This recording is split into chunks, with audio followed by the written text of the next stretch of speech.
5 حالتوں میں ہمیشہ خاموش رہیں۔ جب آپ محسوس کریں کہ کوئی آپ کے الفاظ سے آپ کے احساس کو نہیں سمجھ سکتا تو اس وقت خاموش رہیں۔ جب آپ نہیں جانتے کہ کیا کہنا ہے، آپ کو اپنے خیالات اور مخصوص پہلوؤں کے بارے میں علم پر شک ہو تو اس وقت بھی خاموش رہیں۔ جب کوئی دوسرے شخص پر تنقید کر رہا ہو تو آپ کو اس قسم کی منفیت کا حصہ بننے کی ضرورت نہیں، اس وقت بھی خاموش رہنا بہتر ہے۔ جب کوئی غصے اور نفرت میں چیختا ہے اور بڑبڑاتا ہے تو آپ خاموش رہ کر اس شخص کو آرام فراہم کرتے ہیں۔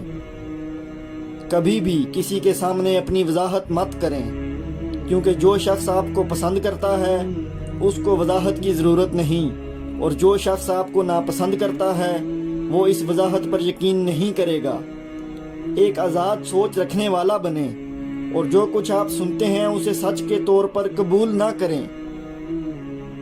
تنقیدی بنیں، جائز تنقید لازم ہے، اور بات کی حقیقت کا اندازہ لگائیں کہ آپ کس چیز پر یقین رکھتے ہیں۔ ایک عقل مند آدمی کے ساتھ میز پر کی گئی ایک سنجیدہ گفتگو کئی کتابوں کے مطالعے سے بہتر ہے، لیکن اس بات کا ہرگز یہ مطلب نہیں کہ مطالعہ نہ کیا جائے اور صرف محفلوں پر توجہ مرکوز کی جائے۔ مطالعہ بھی ضروری ہے، لیکن دانشوروں کی محفل سے زیادہ سبق آموز نتائج حاصل ہو سکتے ہیں۔